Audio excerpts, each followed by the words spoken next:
Shift RSA, my name is Jean, and today you join me in the BMW 120i. This is the f20, it's an M Sport, and it's the Shadow Edition. Let's jump right into it with the headline figures.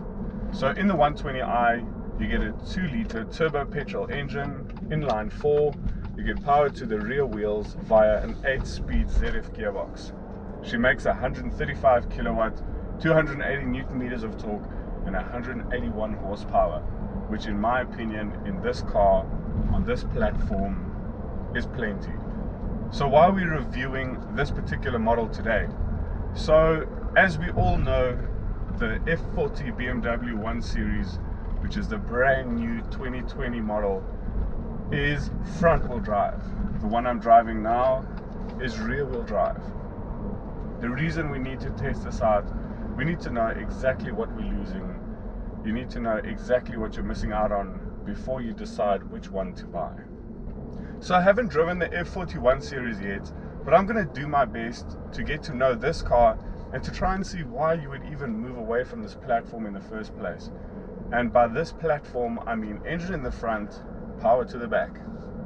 Okay, so let's start off with the power. So as I've mentioned, this car makes 135 kilowatts through its 2-liter turbo, and I'm driving in sports mode now. I'm just going to give it a quick squirt.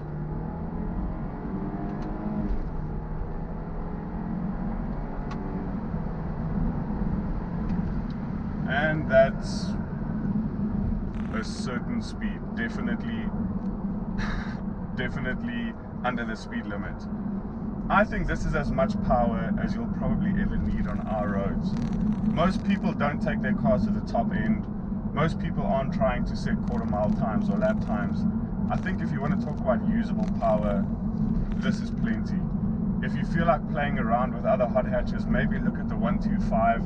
It's pretty much got the same motor, but it makes a little bit more power. But in this car, in this configuration, I think this is plenty.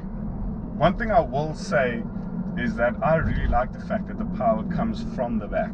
So in most hot hatches, you'll find power going to the front wheels, and it's a different kind of driving altogether. It sort of feels like the car is pulling you, whereas in this car you get more of a pushing sensation from the back. And the most noticeable place is in the corners, especially when you power out of a corner. It does feel like it's pushing you, and that's quite a nice feeling. It's not so much power that the back end is going to break loose unless you agitate it, but even if it does, it manages that quite well. Which brings me on to my next point, and that's the handling. So I think when you produce cars at this level, I think it's a cat and mouse game of getting comfort and performance just right. I think the 1 Series is a good example of that because it's very comfortable. Considering the time I've spent in it now, I've never complained about my back. It's never been too stiff, it's never been unpleasant to drive, but it's always been stiff enough to be predictable and to be sort of fun to throw around. I've got a nice piece of road in front of me now. Without breaking the law too much, I just want to see.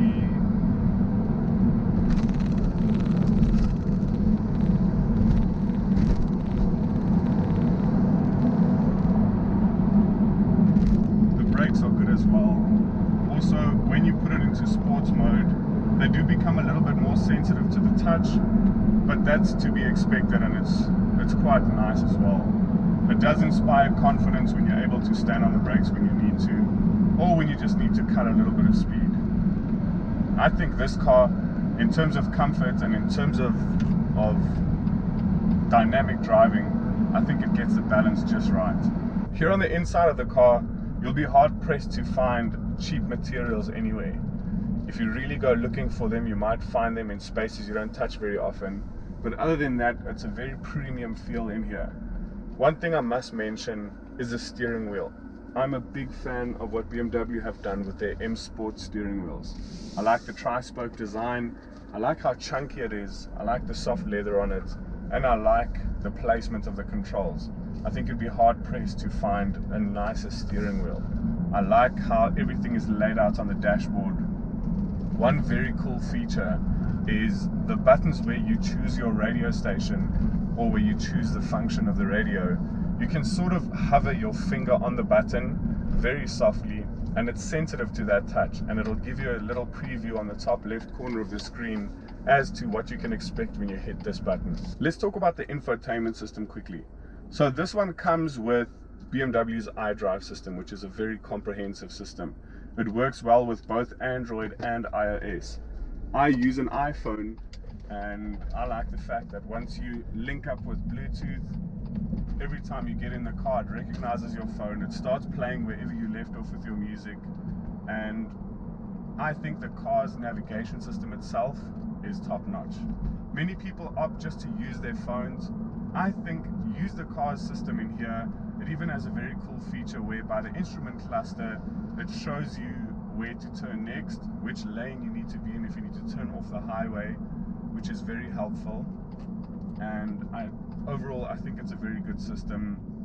I think it's nice that your phone syncs up with the system so effortlessly, very user-friendly, and people who don't necessarily know a lot of technical information about a car will also be happy to find a system that explains things to you very well. The screen is touchscreen if you configure it that way. It does work with voice controls, but it doesn't have the gesture control that you'll find in the new F40. As long as we're talking about the infotainment system, it's well worth mentioning that this car comes with the upgraded Harman Kardon sound system. It's very clear, it's very good with low down frequencies, and you get tweeters in the door just to give it that nice crisp sound. I also found this funny shafty sticky thing next to the steering wheel behind the downshift pedal. No idea what it is, can't imagine why it would be in the car. The seats in this BMW are especially comfortable. These are the M Sport seats, covered in leather. What I like about them is the fact that you can adjust this little bit underneath your thighs. It helps for long trips, it supports your thighs from the bottom. It just makes it a little bit easier to relax, and you can adjust the bolsters on the side. There's a little button here that allows you to either tighten or loosen them. So this is a 2019 model of the f20 variety, and the owner of this car bought it for 399,000 Rand, which sounds like a lot of money, but if you consider the fact that it's the very last of the F20s, it's a top range spec, and it was a demo model. It had 10,000 kilometers on when he purchased the car. If you consider what brand new F40s go for, or even demo models, you'll save a lot of money, and you get to have all the creature comforts. There's no compromise. You're not going for a bottom of the range spec. That's one thing for me that's noteworthy, and that's something I would consider if you're in the market for a BMW, especially a 1 Series. So styling upgrades outside the car include pretty much an all-over black trim. So wherever you would find chrome bits on the normal 1 Series, in this car you get black. I think it looks quite nice. I'm not a big fan of chrome on the outside of a car. The only thing I would complain about is having a black car means you are forever cleaning it. The slightest bit of dust, a fingerprint, anything will dirty the car, and if you're anything like me, it's going to bother you. But other than that, the black car looks beautiful. I like the way lights bounce off of it, and the all-round black trim really makes it look mean and aggressive. So who is this car for then?